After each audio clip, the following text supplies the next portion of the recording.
beautiful red-shouldered hawk. Now, chances are, you guys have probably all heard this. Coming in the auditorium, you guys probably heard that piercing loud, kia, kia, kia.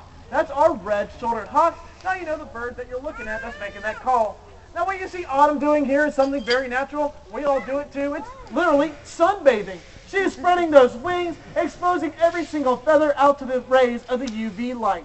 Now, what this helps do is, well, when they're out there, well, they're not usually sometimes in the cleanest of spots. They might get things like ectoparasites, maybe like mites or fleas or ticks. What these birds can do is open up those wings, expose every feather to the UV rays, and well, those UV rays can either burn them off, kill off any bacteria on there, or even make it so undesirably hot that those ectoparasites are willingly jumping off of this bird. Little does she know that she does get sprayed every year to make sure that she does keep healthy as well.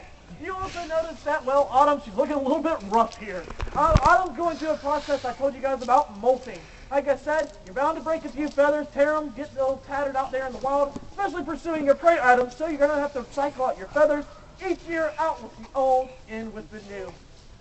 Now, these are red-shouldered hawks, like I said, getting their name from the beautiful red coloration up there on the front chest, as well as their shoulders. We're here to tell you that's actually a bird's wrist, but hey, red-shouldered hawks sound better than red-wristed hawk, doesn't it? So we'll go with that. But they are a specialist species, living in that specialized wetland-type habitat. It doesn't have to be a lake, like here at Callaway. It can be a lake, a pond, a creek, a stream, a bog, a swamp, does not matter. You can even find them in suburbs of Atlanta, outside, out there in your own backyard. As long as you have a water source and a good stand of trees, you can most definitely find Autumn, our red-shouldered hawk.